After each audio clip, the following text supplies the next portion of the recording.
Turn off your other podcasts and listen to this one to achieve DFS glory. DG goes past the stat sheets and game logs to bring you a diverse player pool, too, with his guidance to choose your own path to success with consistent and successful strategies. Also, the judge offers better dating strategies than Tinder. As a single man, I can't wait for the large slates, so I know the best places in the world to find my ideal mate. You have many choices in DFS those nights, just like the large amounts of singles to choose from. In Melbourne, unlike those desperate three-game nights where you're stuck pulling a coyote ugly in Hoboken. Enter the chambers and win big, then use that money and find love in Paris. Well, thank you, Philophonic28, for that lovely review. But hey, I have lots of friends in Hoboken, man. I'm telling you, there's not only coyote uglies in Hoboken. Hoboken is actually it's a very underrated place to find love and some attractive lady friends and some attractive guys. So I like everything you said there, except for that little shot at Hoboken. Although I gotta admit, going to Jersey it is a pain in the you know what. Anyway, it's Friday. We made it to the weekend. Let's start the freaking show.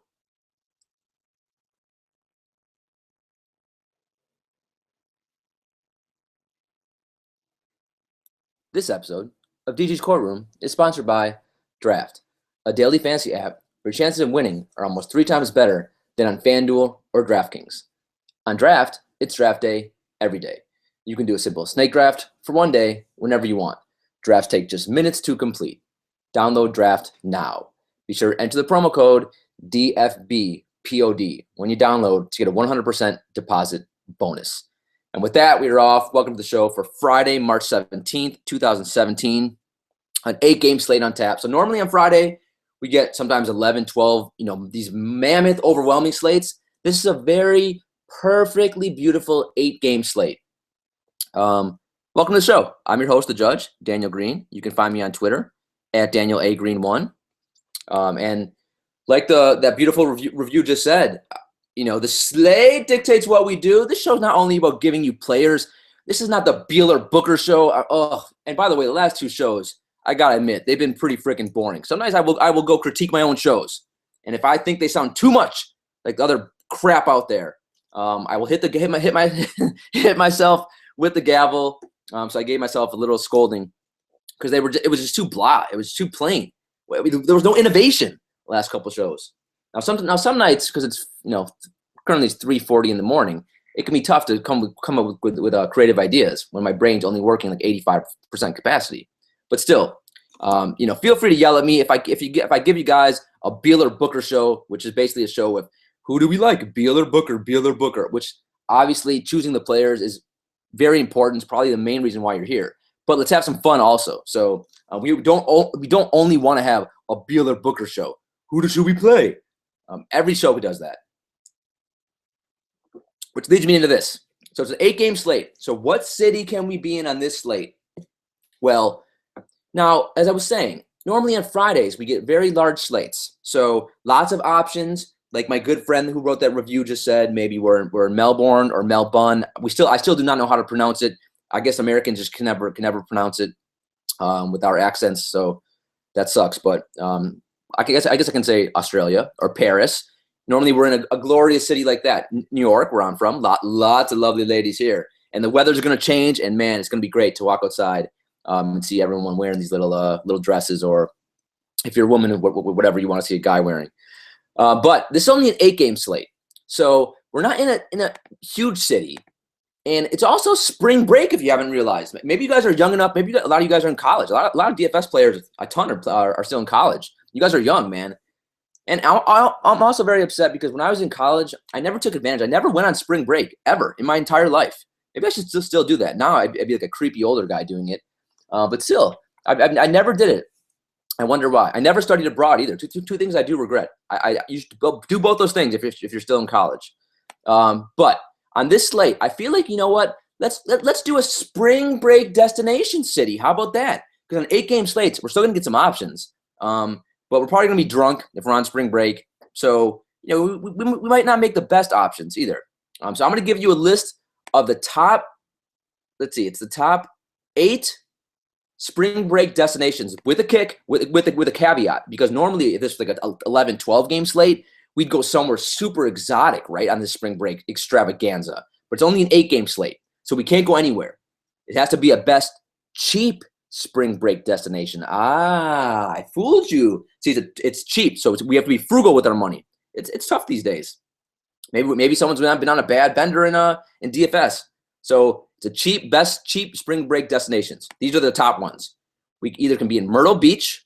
No, I don't feel like going to Myrtle Beach. I don't want to go to South Carolina. Daytona. That sounds too much like a NASCAR thing. So no, we're staying away from Daytona. Cancun. Nah, everyone goes to Cancun. Puerto Rico. Maybe. Nashville, Tennessee, huh? That's a little intriguing to the judge. I mean, I don't know. I don't know how I would do in the South. I might get beat up, so I'm not too much of a fan of that. But maybe Punta Cana. I don't even know where the hell that is. I guess it's in the Caribbean. San Diego, or this is going to be the winner. We are in South Padre Island, which I've never heard of, but it sounds somewhat luxurious, right? So hotels offering deals for about $50 a night, and you have DJs and celebrities holding court at nightclubs. So that's great. So it's cheap. We can get some celebrities, get some nightclubs, some DJs. So it's also only 30 miles from the Mexican border. So plenty of sunshine without leaving the country. So sign me up. That's where we are on this slate. The slate that dictates what we do. We're in South Padre Island. Glorious. All right, with that said, before we get into the hearts of the show, I mean, man, I do hard research. Instead of sleeping, I'm studying, top spring break destinations. And later we'll get to, I also was researching the top rides at Magic Mountain. Because we always talk about, which players are at Magic Mountain. I need a better visual. We need to figure out exactly what ride are we waiting for. So I have about eight or nine rides, and I will let you guys decide which ride we're all on at Magic Mountain. There's some glorious ones. And also, if you Google like Magic Mountain rides, like I never realized this. Nowadays, you can do like a POV, like basically YouTube video of every ride. So it's basically like you're going on the rides. Some of them are really sweet. So some really cool rides. I haven't been to a theme park in like 10 years, so I would have no idea what these are. All right, though. So even though we're in this glorious island, 30 miles off of Mexico, we still have internet service. So do three things: rate, review, and subscribe to the podcast. I want to lead off the show reading those glorious reviews. So get creative, and if you don't want to get creative, just leave a quick review saying, I like the judge, 5 stars. And that's fine too. But reviews really do help. I'm telling you, little stuff like that, it helps. So rate, review, subscribe. Also, please retweet when I tweet out the link to the show. Retweet it to the world. Let us continue to grow the show. These last 15, 20 games of the NBA season. And the first round of playoffs is going to be awesome as well. Second round is still fun to play DFS NBA as well. We'll see. If the show continues to grow, maybe the judge sticks around for baseball. We'll see. I don't know. Or I just go, I run away and hide. Similar to my boy, what's his name? The podcast, Missing Richard Simmons.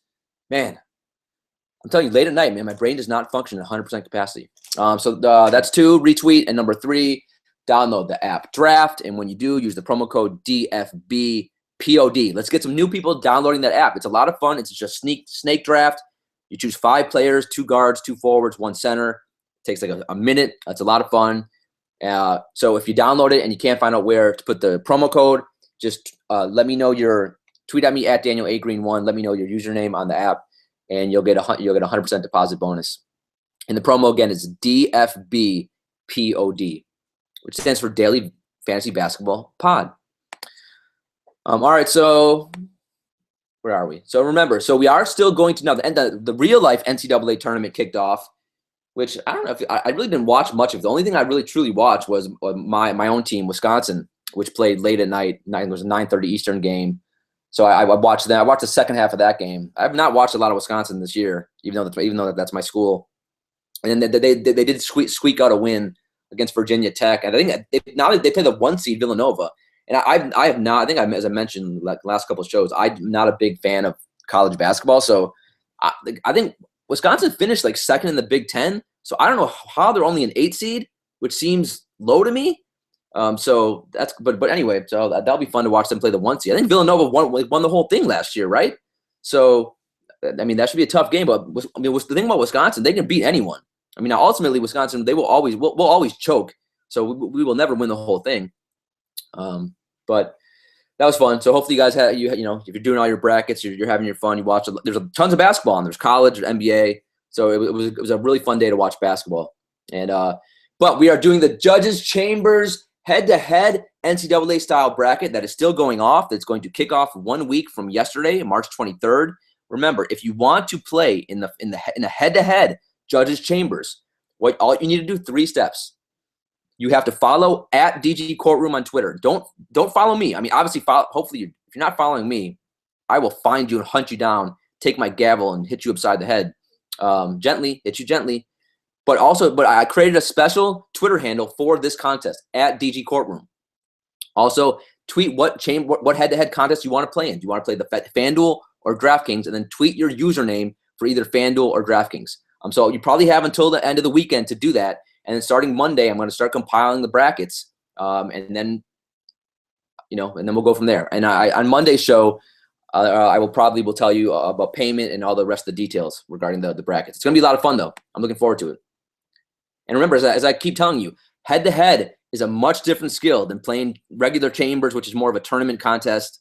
Cash games, head-to-head, it's a different skill. And if you do consultation with me, if you've been playing DFS this year and you've only been playing GPPs or only head-to-heads or only one thing, shame on you. You need to diversify. Think of it like your 401k.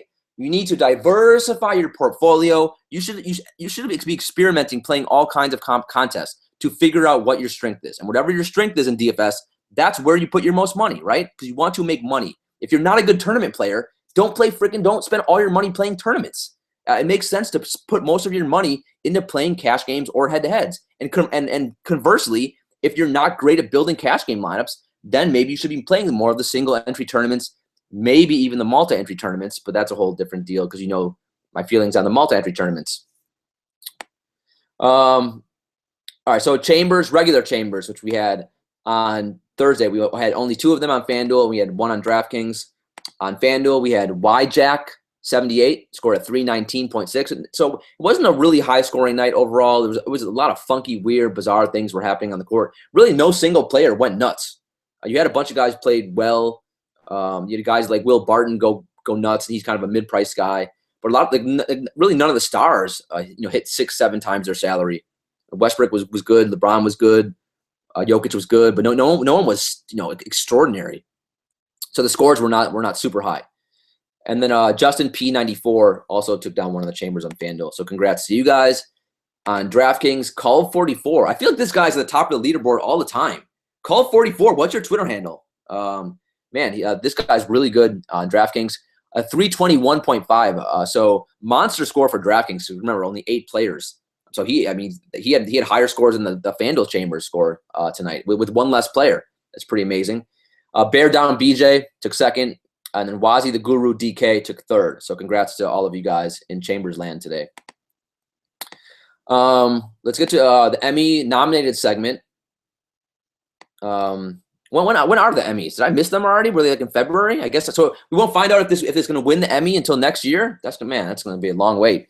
The Emmy nominated segment: Dream Killers and Dream Lovers. So yesterday I mentioned how, to me, I guess maybe it's just most of my lineups are a lot of Dream Lovers. I had a good night yesterday. Tonight it broke mostly even, so probably more Dream Killers than Dream Lovers, quite honestly. I was on the right guys, but sadly they were not in the right lineup. And as all you guys know, you can be on the right guys. If you don't have them in the same lineup, it doesn't mean a whole lot. It probably just pisses you off more because you got to put all the pieces of the puzzle together in the right lineup. If you're 1 or 2 players off, that's everything. That basically can mean you don't even cash. So, yeah, Dream Killers. Let's start with 2 teams. Orlando. How sick are you guys of playing Orlando guys? Because I'm just about done. And when I say done, I mean I will probably play them on Friday. I'm not done. That's the thing. In DFS, you can never have black and white thinking. It was a test. I was testing you. Do not be tricked by that. No black and white thinking in DFS. But I am getting really, really freaking annoyed at playing these Orlando guys. These bums, these guys are just so freaking sickening. Playing Golden State. Every other team gets up for the challenge against Golden State. Does Orlando? Nope. They got blown out so fast. Literally, I think I was watching the Wisconsin game. At that point, I flipped the channel back. Orlando, within the first quarter, they're down 20. It's just They're just sickening. And of course, like Evan Fournier and Terrence Ross combined like 0 FanDuel. I think after the first 6 minutes, they were combined -1 FanDuel points. I think total they each ended up like 10 FanDuel points for the game, if that. I'm so disgusting. Aaron Gordon was a dream killer as well. Vucevic, not even a good game, even though Golden State can't defend bigs. So everyone from Orlando was a dream killer to dud. Elfrid Payton actually played well, but just didn't get enough minutes because Orlando got blown out. So just total dream killer for Orlando. Also the Knicks. I mean, the Knicks should be a D-League team. They've lost to Brooklyn now twice in the last 5 days. How is that even possible? I mean, the one thing you have to admire about Brooklyn, we make fun of Tin Man and all these guys who have no heart, and like Orlando, Brooklyn, man, they're in like every game and they play super hard. They don't have a lot of talent, and even the guys who have talent don't even play a lot of minutes. So I mean, you got to give Brooklyn credit what they've done this year. I've watched so many of their games, and I'm always astonished because they're in every game, even though Atkinson has a ridiculous, absurd rotation. He doesn't play LeVert and Hollis Jefferson enough minutes. Lynn's been out the whole year, but they play hard. I mean, what about the Knicks? Just an utter disgraceful performance. Now, the thing about them, and Porzingis was out. So which guy became super chalky on this slate? It was sickening how chalky he became. And I fell for it too, man, because I want to attack Brooklyn, especially I want to attack Brook Lopez because he's allergic to rebounding. That's Hernangomez. There were 2 Hernangomez's in play. And if you play the Denver one, he was better than the one from the Knicks. So it was painful. He was in foul trouble. He didn't play many minutes. Of course, Kyle O'Quinn comes in and mops up and does really well because it's Brooklyn. If you can stay on the court, you're going to put up a big number. Brooklyn plays at such a fast pace. But Hernangomez, man, was he a soul crusher. All you had to do if you just pivoted off of Hernangomez and played Plumlee, who was basically $200 cheaper, you could have won all the money. Or you paid up a little bit and played Gobert. I mentioned on yesterday's podcast, I played him on Tuesday, and he was, or on Wednesday I played him. I can't remember. No, it was Wednesday, and he was 0.07% owned. So even on Thursday, and on Wednesday he was good. He gave me like 35 FanDuel points, which was totally fine. I was able to make some good money in all of his lineups. He didn't crush it, but on Thursday against the Cavs, I mentioned yesterday on the podcast, Cleveland cannot rebound these days. So he was a good play. He was like 3 to 5% owned. It was crazy, and he put up 50 FanDuel points, and it was the key to winning every big GPP. So hopefully you listened to me and played some Gobert. I had him, but unfortunately in the wrong lineups. But Hernangomez was dreadful. Carmelo wasn't even that good, but he jacked up enough shots because that's what he does. He was actually in some winning lineups, even though he only had like 32 or 34 FanDuel points. Also, Carmelo was better than Gordon Hayward. So that was something. At least if you played Melo, you still could have made some good money. Derrick Rose should be locked up in prison for his for his on-court performance and off-court. He was disgusting again. So the Knicks, dream killers. Also, the guy who became super chalky on this slate, besides Hernangomez, the guy who was Mr. Chalk on this slate was Mo Spates. But we should just call him No Spates. I fell for this one too. I really did think he's going to get enough minutes where he would be in the winning GPP lineups. Now, I've watched him play enough where I was tweeting out, man, 1, I don't think he's in good enough shape to play a ton of minutes. 2, he's never played a ton of minutes. Even when Golden State would be banged up last year, he would never get, he was a role guy. So he would never really see more than 20 minutes. So I still thought just because Brandon Bass hasn't played the entire freaking year, that Mo Spates would somehow play 28 minutes. But nope, sure as hell didn't happen. He played 15 minutes. If you watch the game, it's just defensively, he shouldn't be playing in the NBA. He's not an NBA player defensively. He was born to be 6 foot 10 inches tall. But I'm not sure if he just doesn't have the quickness, athletic ability or he's just lazy. I don't know which one it is. But defensively on the court, he had no business being, especially against Denver, who you're talking every position. They have so much just talent, especially offensive talent. He was just overmatched, especially guarding Jokic, just guarding anyone from that team in a fast-paced game. So he didn't see much time at all. And Brandon Bass played like 24 minutes. And the one thing, Brandon Bass, you can make fun of him, but he won me a GPP like 2 years ago. And he's a professional NBA player. Like he comes in, he plays super hard, he plays defense. And that's what Doc Rivers went to try to win that game tonight. And so hopefully you played a little Brandon Bass, because that did work out. But if you were like me, you probably played a lot of Mo Spates. And he was an absolute freaking soul crusher. Now, because he was so high owned, you still could make some money, but it was hard to take down a tournament if you played no Spates. Jesus Christ, he's so bad at basketball. It's just disgusting. God, I'm mad at myself. I blame myself, because I think I had about 90% no Spates, and then I had 10% of Brandon Bass, even though I was doubting it all day. Also, I mean, if I tweeted out also, I don't trust any of the veteran Clippers like Jamal Crawford. To me, it was hard to envision them staying with Denver without Jordan and Blake Griffin. So that's kind of what happened. Denver kind of blew them out. I mean, Clippers made a nice little comeback. Somewhat in the third or fourth to make it somewhat competitive, But Jamal Crawford did not have a good game either. Gordon Hayward from that Cleveland game, he was a good play going into it. I thought playing way up in pace against LeBron, who doesn't play any defense. Cleveland was smart. A lot of the game that I watched, they had the shumpert on Gordon Hayward. LeBron wasn't even defending him. So the Cavs are well aware LeBron wants no part of playing defense. And a big portion of that game, Gordon Hayward was being defended by other guys. So he put up an absolute dud. It was a shame. He crapped the bed. You think he would have been pumped up to play Cleveland. It just didn't work out. George Hill, if you've tried to play some George Hill in that game as well, it didn't work out either. So just really disgusting, those two guys. Joe Ingles was pretty good if you played him. Joe Johnson was okay, but not Gordon Hayward and George Hill were disaster. And Gobert was phenomenal, but George Hill and Gordon Hayward were disgusting. Dennis Schroeder, man, he's so bad defensively.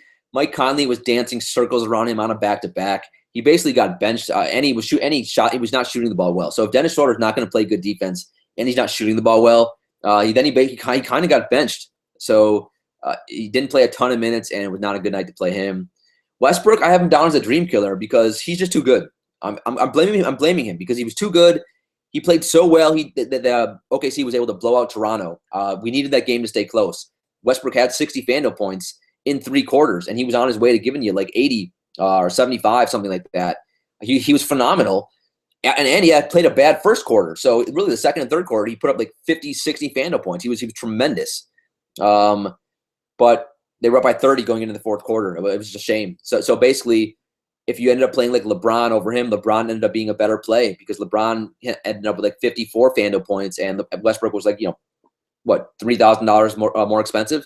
But yeah, I mean, and Toronto just stinks right now. Without Kyle Lowry, they're an absolute disaster. Plus Dwayne Casey doesn't play their second best player, which is Valanciunas. So Serge Ibaka, keep playing Serge Ibaka at the 5. Dwayne Casey, see how that goes. Dwayne Casey is such a buffoon. How is that guy an NBA coach? And also, Toronto has like the smartest GM in the NBA. Like, why is that guy an NBA coach? Like, get rid of that guy. Although I think the guys who run the Toronto Raptors podcast, I should have them on the show because they're actually big fans of Dwayne Casey, and I just don't understand. They run the podcast on the Almighty Baller Podcast Network, and I don't know how you could be a Dwayne Casey fan. Dream Lovers, yeah, I mean the two guys who were the key to victory tonight were Will Barton and Gobert. Now Gobert was like 3 to 5% owned, and Will Barton, something smells here. He was 44% owned in the Slam, and like one show. I mean, I could take you. I should take you guys behind the scenes of what goes on with some of the guys at hashtag RotoTrash and a lot of the other professionals. How there's so much collusion going on.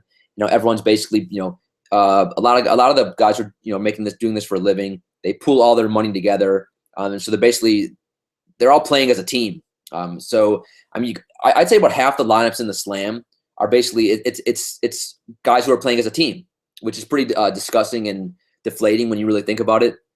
If you want to, one show maybe when it's a small slate, I can go into in detail what goes on. I was actually this year I could have been a part of one of those smaller teams to do that, but I felt like with the podcast and everything that goes against everything that I talk about on the show. So I just couldn't bring myself to do it. But honestly, I probably could have made a hell of a lot of money. So maybe next year, if there's no Judge podcast, I'm doing something like that. But so I mean, they were all high on a lot of my friends who do this professionally. They were all high on Will Barton, and he ended up being 44% owned, which on it was only a 6-game slate, but that's too high for him to be owned. That something smells there, and that's all I'm going to say about that. He was great though. 35. He had a career high, 35 actual points, and and when he gets it going, Denver runs plays for him and just lets him shoot all he wants. And it's also frustrating because Gary Harris, who has cost me a ton of money this year, either when I play him he sucks, and then when I don't play him he goes off.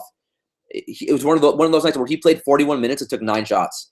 Like Gary Harris to me is one of the most perplexing guys like in the NBA, because some days he looks so aggressive, and then other days he stands in a corner and doesn't shoot at all. I mean, he let Will Barton, Jokic, Plumlee, everyone else shoot. I mean, remember Gallo and Chandler were out, so the usage was there for Gary Harris, and he just wanted no part of it. And I can't tell if he's selfless and I should be, wow, that's a great teammate, or I should be angry at him. He's super frustrating. So if you played Gary Harris over Barton, you probably were pretty pissed. I had about equal exposure to both, but yeah, it was Gary Harris did not 9 shots, not going to do it. 41 minutes. The minutes were amazing. I mentioned Gobert. I mean, just a beast. Cleveland just cannot rebound. Trisket is old. He's slow. He's dating a Kardashian. Enough said. And he's stale. He's whole wheat. He's a cracker. He's a Trisket cracker. So Gobert just smashed. And the thing about Gobert, he's a good like he's become like a European. He is European, right? He's French. I mean, he's a good passer. He's becoming more skilled on the offensive end too. If he can just give you like 10 actual points and then maybe a couple assists to go with his like 15 rebounds and 3-4 blocks, he could be putting up monster lines. And no one plays him. No one ever plays him except me. Hopefully now you guys. Conley was great again. The Dennis Schroeder defense, it's so atrocious. So back-to-back nights, Conley's been great. Yeah, he was in a lot of winning GPP lineups, even though he only had like 43 Fandom points because no other point guard went nuts. Conley, that was good enough to take down tournaments. Corey Joseph was the one guy for Toronto who put up a good line. It wasn't great, but still he's pretty cheap. So yeah, I think he had like 25 Fandom points. I saw him in some winning tournament lineups. LeBron, I mentioned him. LeBron actually played like crap. If you watch that game through the first 3 quarters, he was abysmal. He was on the verge of being a soul crusher. And in the fourth quarter, he single-handedly won that game. I mean, I watched yesterday. I watched Kawhi play, and I'm like, Kawhi should be the MVP. And today I watched LeBron play. I'm like, LeBron should be the MVP. But then again, you can make a case for Westbrook as well. I mean, Westbrook as well. Anyone, but I do not want Cheeto Face to win the MVP just because I hate watching Cheeto Face Harden play. But LeBron, Kawhi, and Westbrook, man, they are so fun to watch. And LeBron in the fourth quarter was just amazing. Man, I mean, if you want to just watch you're like a high school coach and you want to teach guys how to play, just watch that fourth quarter by LeBron. On yesterday's podcast, I don't know if you guys remember, I said there's a guy I never ever play ever. Now I don't play Dirk, but Dallas didn't play in this slate. I mentioned Iguodala, right? I said I don't play Iguodala. I'm just not going to do it. What do? Put up like 28 Fando points. I saw him in like a lot of winning GPP lineups. Now, why Iguodala got pumped up to play Orlando, I don't know, but he did. So if you played Iggy, he was like 4% owned, I think. But yeah, I think he was in the winning slam lineup. Go figure. So was JaMychal Green. I mean, JaMychal Green, he used to start for Memphis. Memphis has been doing some weird things with their starting lineup. Now he's been coming off the bench. He's 3.9K on FanDuel. He had a really good game. I didn't understand why they stopped starting him. Like when I watch him play, he was pretty good a lot of games. He's not supremely like talented at any one thing, but he does a lot of like he does a lot of things just like good, but not excellent. But JaMychal Green was in a lot of winning lineups. He another guy. He was also like less than 5% owned. And again, that's what I always tell you guys that, right? If you want to take down a tournament, especially a larger one like the Slam, you need 2 to 3 guys less than 10% owned. And after you build every lineup, if you're not going back and looking at that lineup and saying to yourself, okay, which guy? How am I going to be different? How am I going to differentiate? Especially on a small slate, 5-6 game slate like it was Thursday. You can't take down a tournament. And I know a lot of you are putting in lineups that have no shot to take down tournaments. So I mean, the guys like JaMychal Green, Iguodala, Gobert, they were in all the winning GPP lineups. All those guys were like less than 5% owned. Jeremy Lin was good again. He was much better than Derrick Rose. Plumlee, everyone played Hernangomez, but Plumlee was the much better play. 10 points, 10 rebounds, 6 assists, 3 blocks. Man, he was cheaper too. Oh, it's frustrating. JJ Redick was I guess the only Clipper who I think did well. Chris Paul did mediocre. Hollis Jefferson was good for Brooklyn as well, and that's about it. All right, let's talk about injuries. All right, injuries. So there's not a lot of injuries, but there's big names. So there's already a lot of value is going to be opened up on this slate. So it's going to be a fun slate to play.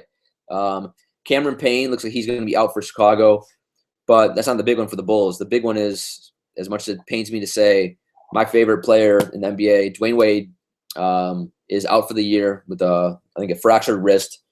He's been so bad since All-Star break. It's bizarre. You think after the All-Star break he would have been well rested, but he's been abysmal since All-Star break. And now he's out for the year, and good riddance. Man, it's painful, just painful. Man, seeing him in a Bulls uniform, but just a disastrous year all around for him, quite honestly. So for the Bulls, obviously Jimmy Butler gets a big usage bump, but if you've been, paying attention to anything NBA related or watched the Bulls game, you know that he's been perplexing, to say the least, lately. Just doesn't look interested, hasn't given you a lot of effort, not taking a lot of shots. It's very bizarre. So I don't know if he's dealing with a heel injury. He's still hurt. But all the shots in the world are going to be there for Jimmy Butler now. Rondo will also see an uptick in usage. They jacked up his price on DraftKings now, so he's super expensive on DraftKings. I think on FanDuel, his price is still relatively pretty fair. So he's probably a very safe cash game play on FanDuel. And then who's going to start for Wade? I'm not sure yet. I think it's going to either probably going to be Valentine or hashtag Zipline, Paul Zipser. So both those guys are going to be intriguing. I mean, if you watch Valentine play, he has no conscience. He jacks up shots, and the Bulls do want him to be a part. That's one reason why they did trade McDermott. They wanted to give Valentine more run. So Valentine's going to be, I don't know if he's going to be a cash game play yet, but he's going to be a good tournament play. Is he going to win someone a GPP this year? Yep, he will. That guy's a gunner. John Wall is the other big name on this slate, so he's questionable with a foot sprain. So if he's out, Brandon Jennings becomes super chalk, and for cash games, just lock and load Brandon Jennings in there. Bradley Beal sees like a 2.5% usage rate bump without Wall. Beal can also handle a lot of the point, so I wouldn't be surprised if they play Beal a little bit at backup point guard as well. Wesley Matthews is dealing with a calf strain. He's questionable. Another big name, Isaiah Thomas, is going to be out with a right knee bone bruise. So, man, Rozier for Boston, maybe. Jaylen Brown becomes super intriguing to me. Avery Bradley. I remember Isaiah Thomas has one of the highest usage rates in the NBA. It's like 32% or something crazy. So that opens up tons of shots for everyone. Every Boston guy is going to be in play on the slate. Guys like Al Horford, who are already underpriced, are going to get some more shots.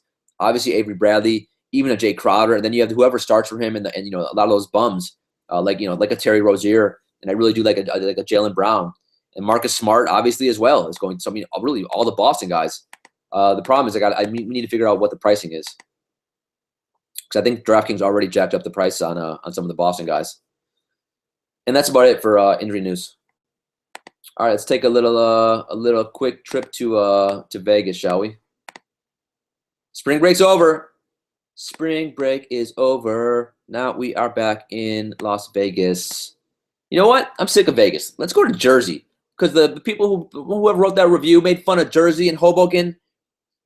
Which, by the way, Hoboken does have gorgeous girls there. I mean, man, there's a lot of single hot girls in Hoboken. It's just if you live in New York City, though, it is hard to get there. But you know what? Let's go to Atlantic City, right? Let's go to Atlantic City. We always go to Vegas. Let's do a little detour. We take a little train to Atlantic City. It's like I think it's like a 2-hour bus ride for the judge from New York City. I didn't know they have a train to go there. It's actually really hard to get to Atlantic City, which sucks. You have to take. I remember last time I went there was a couple years ago. I had to take I had to take buses and trains. I had to do a bunch of different things. It was a big pain in the you know what. Should have rented a car. Anyway, in terms of over-unders on this slate, Houston Pelicans, 227. Houston's only a 4-point favorite. Surprising. So that's a lot of fantasy gold there. The next game, just please sit down because I know you're going to want to throw up. It's Orlando again. I mean, they just frickin' Orlando at Phoenix, a 220 over-under. And this game should be close. Phoenix is favored by 3. So God forbid we're going to play these Orlando guys again. And now Phoenix without Bledsoe, we'll see what Tyler Ulis's price is. But all the Phoenix guys, I mean, Booker, she's a big bump in usage now. Warren and Chris, a big Sauce Williams, all those guys for Phoenix, man. So that's a great game you can stack. Just fantasy gold there. And then Orlando, it's probably going to be tournaments only, but at Fournier and Ross and Peyton, Aaron Gordon, those guys are still so cheap. And Vucevic as well. Ugh, it's frustrating to play the Orlando guys. Boston at Brooklyn. So Boston's only favored by 9. Without Isaiah Thomas, yeah, remember, Brooklyn plays the fastest pace in the league. So another great game you can attack. So 3 really good games off the bat. You got Bucks at Lakers, 213 over under. Man, the Lakers don't defend anyone. Also, we can do a whole podcast on D'Angelo Russell. I've been trying to read as much as I can lately. I'm figuring out what the hell is going on with the Lakers situation, and why they really benched him. I still think it was like that. If you remember, a couple last week or whenever it was, I tweeted out that play where it was 30 seconds left. Lakers were down 1, and he out of a timeout. He must not have been paying attention in the timeout because he didn't remember what play was called, and he didn't remember there was only 5 seconds on the shot clock. Just super bizarre. And now he's being benched. Now, clearly, if the number 2 draft pick, you think he's going to be a part of your future, why would you mess with his head like that? Just psychologically.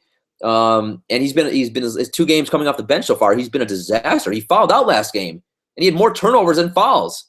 He had 7 turnovers last game. So, I'm not sure what the Lakers are thinking with D'Angelo Russell. Are they just going to trade him in the offseason? And then if you wanted to trade him, you're hurting his trade value too by putting him off the bench. It's just super bizarre. But lots of guys in that game are going to be in play for both teams. Lakers, right now Clarkson's getting tons of minutes. Ingram and Randall tons of minutes, and then Russell's still a tournament play. He's still getting minutes, and then Zubac as well. Probably tournaments only for Zubac. Then you got a couple games that are nasty. You have Minnesota, Miami, 206 over under. Although for Minnesota, we know Rubio and Towns have been just unbelievable the last few weeks. And for Miami, Whiteside's been really good. Dragic was good last game. So it's a game you don't have to just cross off. Dallas, Philly. Nerlens Noel going back to Philly. That's intriguing. You wonder if Rick Carlisle will let Nerlens Noel play a lot of minutes. That would be a fun game to play some Nerlens Noel. He's got to want to just kill those guys. And can you imagine Nerlens Noel getting to go against Okafor, the worst defensive center in the league? So it's intriguing. Otherwise, do I need anyone from that game? Not really. Although Covington and Saric for Philly have been great. And then the one game who you can just, if you want to cross this game off, go ahead. Toronto, Detroit. Obviously for GPPs, is someone going to go nuts in this game? Of course, someone will. It's probably going to be like a freaking KCP or a Marcus Morris or Tobias Harris, a sleepy Drummond for Toronto. Is DeMar DeRozan finally going to wake up? I don't know. But for cash games, you can fade that game and feel good about it. Teams playing up in pace. Boston, way up in pace against Brooklyn, man. Just significantly up in pace. So all those guys are in elite spots without Isaiah Thomas. It's going to be very intriguing to figure out which Boston guys to play. Orlando, way up in pace against Phoenix. The Pelicans, way up in pace against Houston.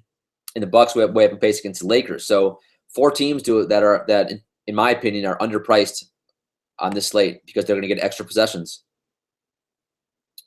All right, let's hop into the plays. At each position. So, point guard, John Wall is questionable, so we don't know if he's playing. If he does play, it's probably going to be someone under-owned because no one likes to play anyone who has that, that scary questionable tag. He's still overpriced though, but he does get Rondo defense. So if he plays, elite play. Then after that, man, this is the first time I can remember 8-game slate where there's no elite point guard. None. Because Isaiah's out, Lowry's out, Westbrook's not playing on this slate. There's no Chris Paul, even though Chris Paul's not even been elite.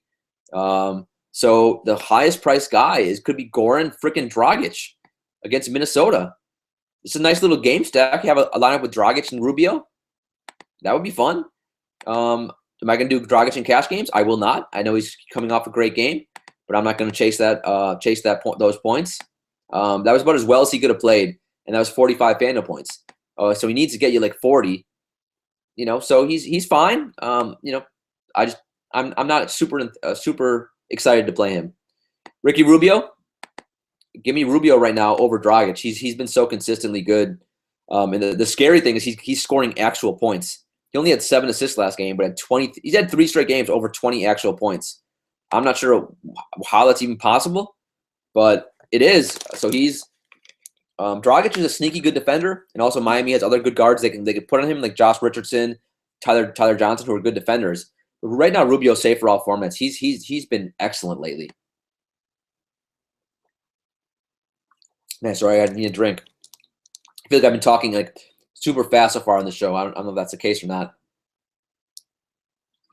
Man, I'm also drinking like a low-calorie orange Gatorade, which is pretty good, by the way.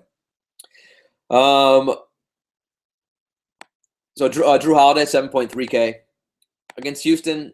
Tournaments only for me. I won't touch him in cash games right now with his usage is just plummeting down with Cousins and Anthony Davis. But if you play him, you hope he gets a lot of assists. The way up in pace, game stays close.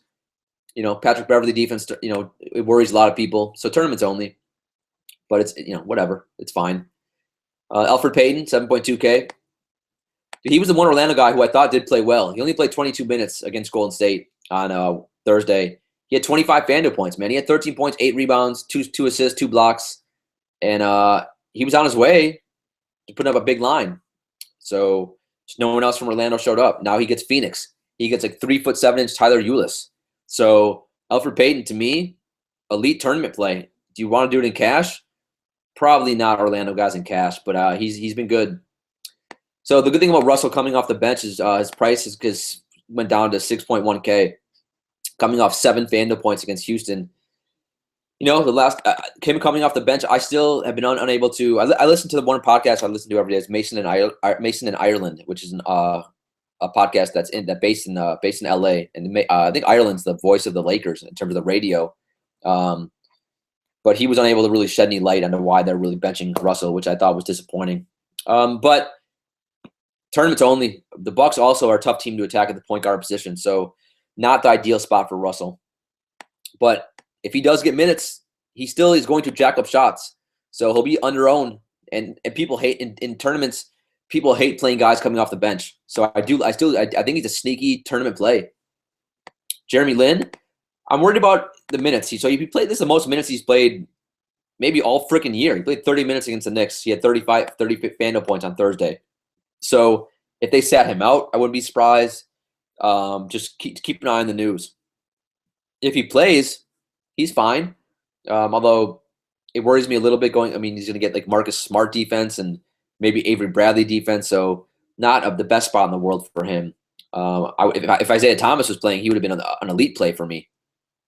Rondo's 5.8K. So on DraftKings, I know he's much more than that. Let me see. On DraftKings, he is 6.5K. Yeah, so that's expensive. The FanDuel, FanDuel still, I still think it's fine for cash games. I really do. And the Bulls are still fighting for a playoff spot. 40 and 36 FanDuel points the last 2 games in 35 minutes. So to me, I really do think he's safe for all formats. And John Wall is a sneaky good defender. So if John Wall's out and he gets like Brandon Jennings defense, you can say to me safe for all formats. It really is. Jordan Clarkson. Man, so he's 39, 33, 34, 35, 34 minutes the last like 5 games, and he's been like his floor right now is like 25 FanDuel points. So yeah, I don't like attacking the Bucks, but right now for whatever reason they're and I've heard they want to see I've heard one theory is their Lakers want to see if Clarkson can be a point guard. They're not a fan of Russell being a point guard. And they also don't think Russell and Clarkson can play together. So now they're giving Jordan Clarkson a shot at being point guard. Is that true? I don't know. But either way, he's getting a lot of minutes, and at 5.6K, he's in play. The thing is, there's just guys I prefer better, right? Who we'll get to we'll get to 2 guys I like better, in a couple seconds. So he's fine. Tournaments definitely can do it, but just against the Bucks, it's just the game. I'm not a huge fan of him because of the game, but the minutes are great. Fine for tournaments. And if you want to do cash games, I think it's okay. Tyler Eulis, though. See, this guy, I think it's just too good to pass up right now. 5.4K. It's almost a lock and load in my cash games for this slate. Like point guard, this is the one slate. Point guard's not elite. So, especially if John Wall's out, just give me Eulis and Brandon Jennings and let me move on for cash games at least. But honestly, those guys could be in your tournament lineup as well, and you can differentiate it at other spots because they're both going to be pretty chalky. But Eulis, he's 5.4K. Let me see what his price is on DraftKings. So it's 5.7 on DraftKings. So fair price on both of those. I mean, if last game is any indication of what's going to happen, he got 39 minutes, and he jacked up like 16 shots. He also had 13 assists, 2 steals, and 39 FanDuel points. So if he's making his shots, he has 50 FanDuel point potential. So, yeah, to me, just right now, and he gets Elfrid Payton defense. But Elfrid Payton is, not a good defender. So, great play. But remember this. Everyone also will know that Eulis and probably Brandon Jennings are going to be chalk plays and great plays, right? What always happens to chalk plays? They always let us down, it seems like, right? Who let us down on Thursday? Who was the most chalky guy in the world? Mo Spates and Hernangomez. Now, at least we know Eulis is not going to get 15 minutes like no Spates. But remember, it's still Tyler Eulis. So having like 100% exposure, that might not be the best route to go, especially in tournaments. But for cash games, to me, it's too good to pass up. Brogdon against the Lakers, that's an intriguing play. That's a nice little pivot off of Tyler Eulis, off of Brandon Jennings in tournaments. Brogdon started last game, I think, for Dellavedova. So if he's going to start against the Lakers, he could put up a monster line. So it's sneaky. I like that play. Also like Reggie Jackson for tournament still. I really do. He's down to 4.9K, so he's dirt cheap. It's obviously risky. That's why he's priced like that. But in tournaments, remember, you need guys that are low owned and need to be willing to take risks. So if I have 10 lineups, I'll play 1 or 2 with Reggie Jackson for sure. Corey Joseph is also down here, 4.8K. So there's tons of nice value guys. If you need to differentiate from from Eulis and Jennings. Speaking of Jennings, he's 4.4K, and if John Wall's out, it's just a lock and load in my opinion for cash games. All right, shooting guard. Cheeto face James Harden's 11.8K. The thing is on this slate, right? The slate dictates what we do. So we're not spending up at point guard for the most part. There's no one to spend up on. So I have a lot of extra money. Harden has not been hitting value. He's been stuffing his face with extra Cheetos lately. But on this slate, just because of the way everything seems to be going right now, and this game should stay close, he's fitting in my cash game. I haven't played him in cash in a while. But, could he still go off for 60, 70, 80 FanDuel points? Sure. Also, Houston has been blowing everyone out. So if this game can stay close, he's going to put up a big number. Giannis against the Lakers. Everyone likes to attack the Lakers, so it's not, you don't have to be a rocket scientist to think that he's on this slate. He's a good play. I think he's still overpriced. But yeah, it's totally fine. And again, because of the value at point guard, you can afford all of these guys. DeMar DeRozan, no one's going to play him. No one wants to play him, and I don't blame you. So for that reason alone, in tournaments, I'll play him just because the usage is still there. Toronto keeps getting blown out. And this is a disgusting game, this Toronto-Detroit game. But, if the game stays close, he's jacking up 30, 40, 30, 35 shots. It could happen. So I'll play him in like one lineup. Bradley Beal. So they up Beal's price, 8.5K on FanDuel. That's expensive, man. Woo-wee. Wow, that sounds like Rusty Walker, our NASCAR expert. Woo-wee. So, so he's got to give you like 45 FanDuel points with that. He's only done that like twice in the last 10 games, as good as he's been. I still think it's a fair price. I'm not sure who the hell is going to guard him for the Bulls. I get maybe the Bulls put Jimmy Butler on Bradley Beal though, especially if Wall's out. I could definitely see them doing that. So that's expensive, man. I'm not a huge fan of Beal on this slate. Although if Wall's out, he only sees like a 2.5% usage bump. So he's not an elite play at that price. He's a good play though. I will definitely have some exposure. Devin Booker. I like me some Booker over Beal because he's 1.56K cheaper. And without Bledsoe, his usage goes up. He took 26 shots last game. 26 freaking shots. He only made 6. And, I think he started the game I forgot what it was. It was like 4 for 5, and then I think he went like 1 for 22 or something just horrendous. The last like 3 quarters of that game. But he also played 40 minutes, so he's gonna get all the minutes and all the usage. So I like Devin Booker.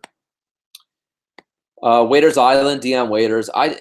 If he's in the winning GPP lineup, and I which he could be, fine. I won't play a ton of him. I'll probably play him in one lineup.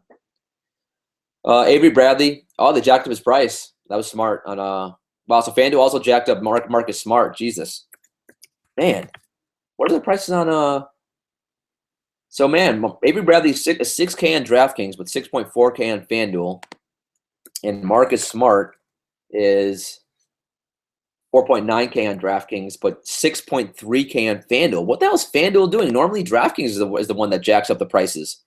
Wow. So both those guys are great plays on DraftKings. On FanDuel, man, that's expensive. Ugh.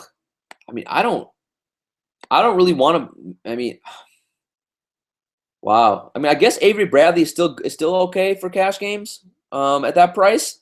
But that's cutting it close. Not a lot of upside. Marcus Smart, probably a tournament only play for me on FanDuel. On DraftKings, he's almost a lock and load at that price. Man, like the FanDuel, that's pretty amazing. So maybe the Boston guys, I'll have to look somewhere else. I mean, maybe I'll have to look to a guy like Jaylen Brown, who's still 3.7K on FanDuel. Or I didn't even mention Terry Rozier, who's 4.1K on FanDuel. So maybe we look to those two guys as cheapies instead of Bradley and Smart. Other than that, Seth Curry, I mean whatever. I just 5.6K. He's boring. I don't love that play. He's been bad lately too. Oh God, Evan Fournier, I'm just so sick of playing him. 5.5K. I have nothing new to say about him. Nothing new to say. What else could he say? And honestly, I don't even know, is he good enough to be at Magic Mountain? Because to be at Magic Mountain, you occasionally got to have a big monster game, right, to put you on the roller coasters. So I don't even know if he can be there. Where's the upside right now with him? I think it's still gonna happen at some point, but right now, I don't even know if he can be on Magic Mountain right now. Oh, it's frustrating. LeVert, 4.4K. He's still fine at that price, man. He wasn't great on against the Knicks, but he had 20 FanDuel points in 25 minutes. KCP, wow. Man, the Pistons guys' prices are dropping so fast. KCP is 4.4K. He was like over 6K for a large chunk of the season. He was putting up like 40, 50 FanDuel points. What the hell is going on with Detroit? Man, if that game just stays close, he's going to get 35 minutes. So I will play some KCP at that price. Dear God, that's amazing. Pistons, dear. Norman Powell is also in play. There's a lot of value on this slate. I mean, yeah. See, the more and more you think about it, that's why you got to play Cheeto Face. Probably. There's just so much value everywhere. I mean, if you keep spending on all these cheapies, who are you going to spend up on? Tin Man Anthony Davis, small forward Jimmy Butler. Wow, this is a weird slate. No LeBron, no Kawhi, so there's not a lot of stars on this slate, man. For an 8-game slate, this is crazy. Actually, I love this. This makes it more fun. So Jimmy Butler, 8.7K. I'm probably going to play a ton of Jimmy Butler on this slate. One, because look at all the value. We have money to spend. Without Wade, if he doesn't come to life now, when's he going to come to life? Now, he's been bad. I'm hoping that's going to keep his ownership down. So Otto Porter's not that good of a defender. I know some people will probably say he will. I'll probably get a tweets from trolls, but he's not. So Jimmy Butler, to me, at that price is fine for all formats. But with the caveat, if you don't want to play him, I get it. Because if you've been watching the Bulls play, and I have been, he looks disinterested, not aggressive, and just not aggressive, which is bizarre. But without Wade, if he's not aggressive, I mean, then I don't know what to tell you. I also forgot to mention another value guy at shooting guard, and that's Valentine, who's 3.7 freaking K. And if he's starting, elite tournament play. He had 26 FanDuel points last game with Wade. Man, this slate is. I mean, there's the number of value guys is crazy. Covington, 7.1K. To me, Covington and Sarge at this point, save for all formats, any day of the freaking week. Those guys do everything. I love Covington because he's not a one-trick pony. Even if he has a bad shooting night, he can salvage it. Now, the captain of the Magic Mountain team, Andrew Wiggins, 7.1K. The price is very fair. You know what? I'm gonna go to Magic Mountain on this trip. By the way, let's get to the most important part of the podcast. You guys got to help me. So when we talk about Magic Mountain guys, if you're new to the show, it basically means players who are inconsistent. They're a roller coaster, right? They go up and they're down. They have good games and they have bad games. It's very hard to predict. But for a visual, if we're at Magic Mountain, and the way that I visualize it is me and the bailiff. We're waiting in line with all these players, and George Hill is there. He's the chaperone because he's also at Magic Mountain, but he's too old and matured and sophisticated to go on the rides. Maybe Serge Ibaka's there as well. He seems like he's sophisticated as well. He wouldn't go on the rides either. But so this is the options. I was Googling the top rides at Magic Mountain, and also then I was doing like the POV views of going on the rides, and it's awesome. So here we go. I've been on none of these except just via YouTube, so maybe you guys can shed some better light. Also, I'm old now, so I don't know what you young kids like these days. All right, so there's something called Twisted Colossus. There's something called Goliath, a ride called X2, a ride called Tatsu, which means the flying beast in Japanese, a ride called the New Revolution. That sounds like a band to me. What the hell? That's a horrible name for a ride. Whoever came up with that, I object to that. Whoever came up with that name for a ride, that's the worst name ever. The New Revolution. What is that about? So I'm crossing that off. Full Throttle, a ride that I think is really cool called Riddler's Revenge. Now this one was cool because it's a stand-up ride. So this could make sense to me because a lot of the Magic Mountain guys are lazy. They're too lazy to even sit down. They just want, they don't bend their knees on defense. So maybe we do the Riddler's Revenge, where you got to stand up for the ride anyway. These lazy bums. These Magic Mountain guys. That was a fun ride. And then another ride I like called Viper. So that's it. That's the list. Twisted Colossus, Goliath, X2, Tatsu, Full Throttle, Riddler's Revenge, or Viper. Let me know if you've ever been on any of those. Which ride should everyone at Magic Mountain be on? Which leads me to Andrew Wiggins again. I'm playing him on this slate, guys. Gosh darn it. He's going to help me take down a tournament, and I want some exposure. And this slate, some slates – you don't play him because of opportunity cost, right? I don't see it on this slate. If he puts up, even if he only gives me like 35 fandom points, that could be enough. And he's due to have a big game. He really is. He's still playing like 39 minutes a night, for gosh darn it. So it's gonna happen one night. So I like him for tournaments, not cash games. Okay, crazy. Middleton, since his price is jacked up, he has not been coming through. He's fine for cash, but not a great tournament play. But against the Lakers. Yeah, I mean, if you're a tournament player, I would have a nice buck stack, with a Giannis, Middleton, and maybe even a Brogdon or a Monroe, and then on the other side, put a couple Lakers, play a Clarkson and a Randall, because you can attack Bucks bigs. T.J. Warren, so his price went up to 6.3K. I played him every day since All-Star break. He's won me money almost every night, except I think one that I can remember. Just the minutes and usage are there. Bledsoe being out helps him a lot, so I love him, 6.3K. Harrison Barnes, it just, he's the guy you play if you get a lot of news late, you panic, you don't know what to do in life. You're in like a very boring marriage where you're just having missionary lovemaking. You play some Harrison Barnes. I mean, Jay Crowder. So Crowder's price didn't go up, so he's still super safe cash game play. Last game sucked, but to me against Brooklyn, it's fine for cash. The problem is right now there's so much value on the board. He used to be a lock and load for me at that price in cash games. Not in this slate. There's other guys who are cheaper that I like better. Trevor Ariza, tournaments only. Even the last game I finally came through against the Lakers.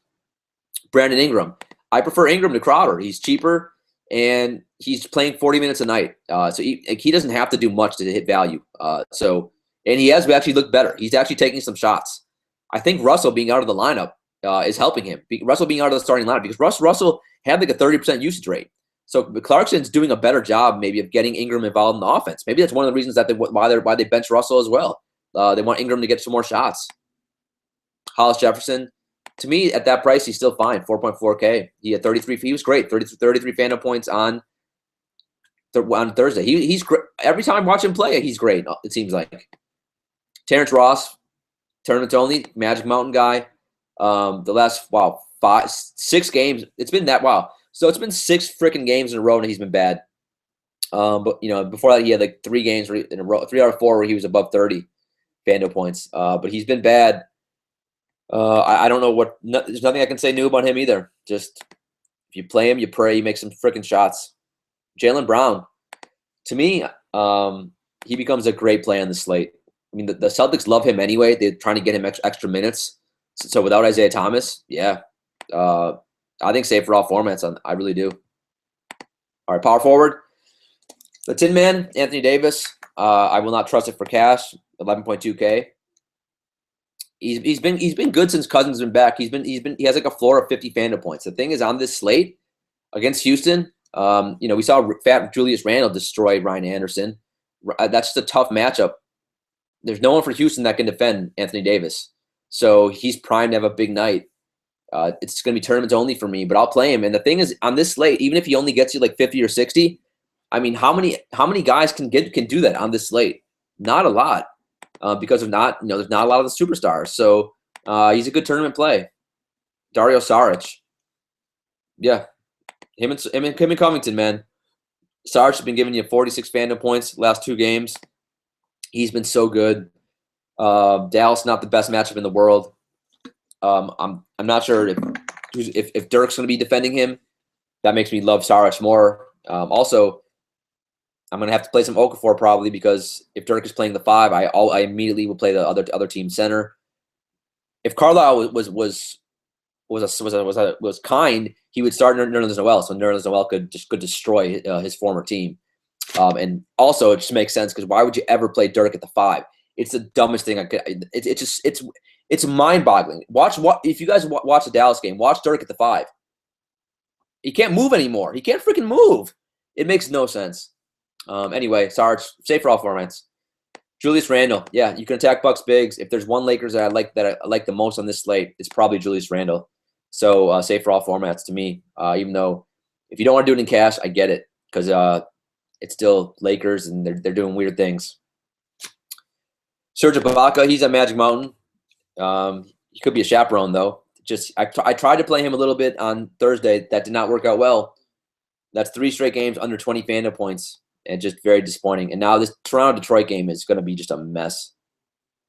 Aaron Gordon, I said it yesterday. He's in same thing. Now again, he played up in pace against Golden State, and he had 10 Fando points. They got blown out. Now he gets up in pace again against Phoenix. But he's not going to have Draymond Green on Friday. He's going to have Marquise Chris.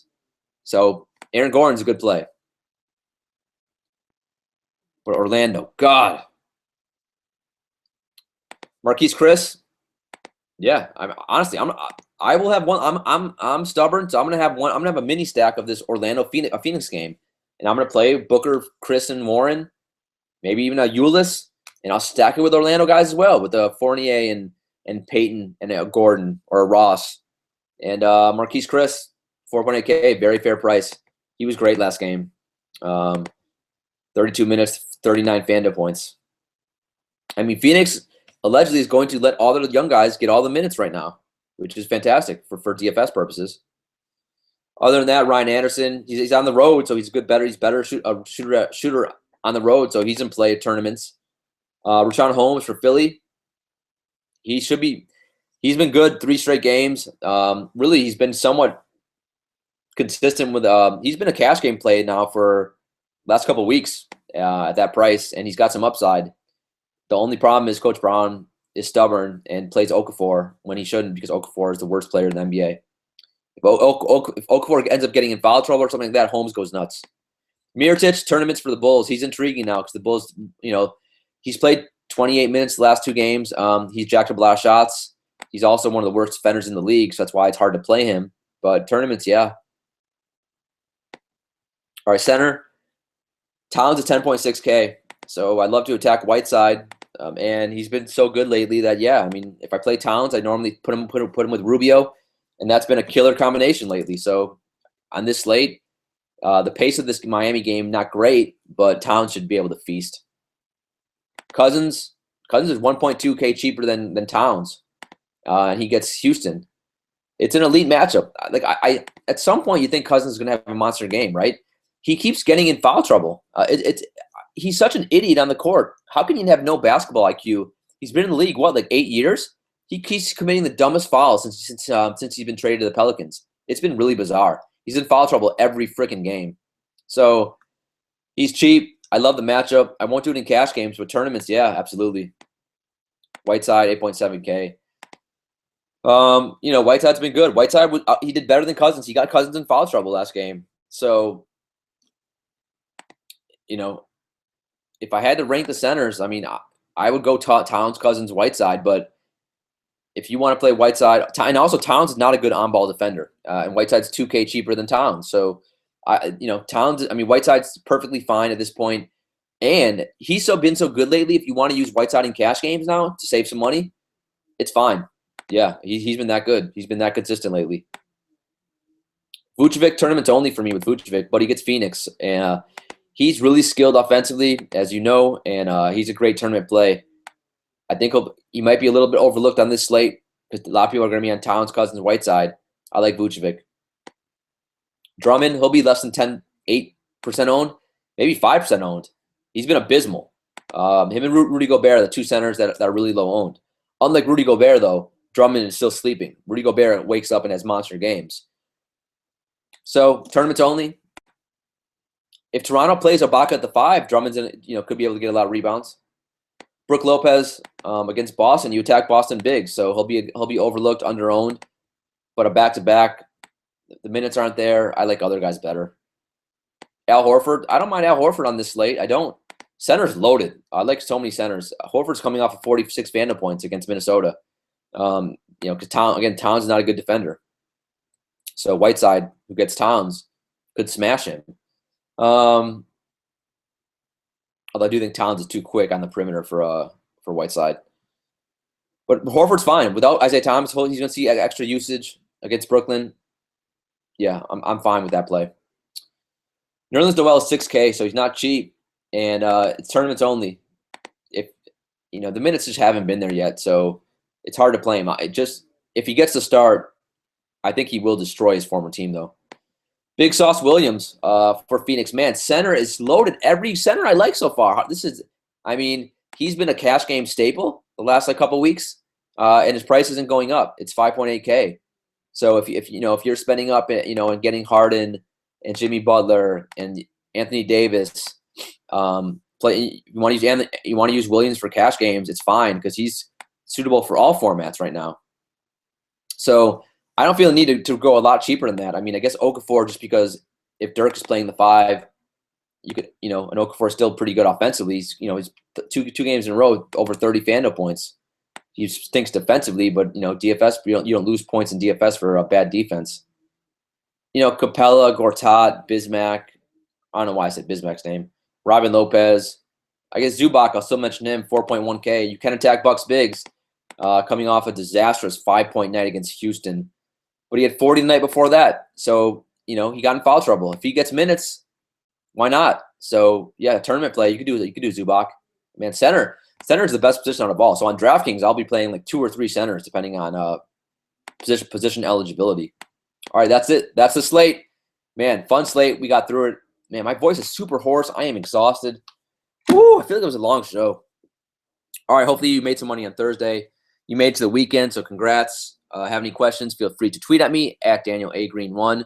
Remember, please rate, subscribe to the podcast, and rate and write a review. Write a glorious, nice little review for the judge and give him 5 stars. That means a lot to me. And also, when I tweet out the link, please retweet it out. That's it. That's the show, man. So have a good weekend, guys. For the bailiff, for the judge, court is adjourned.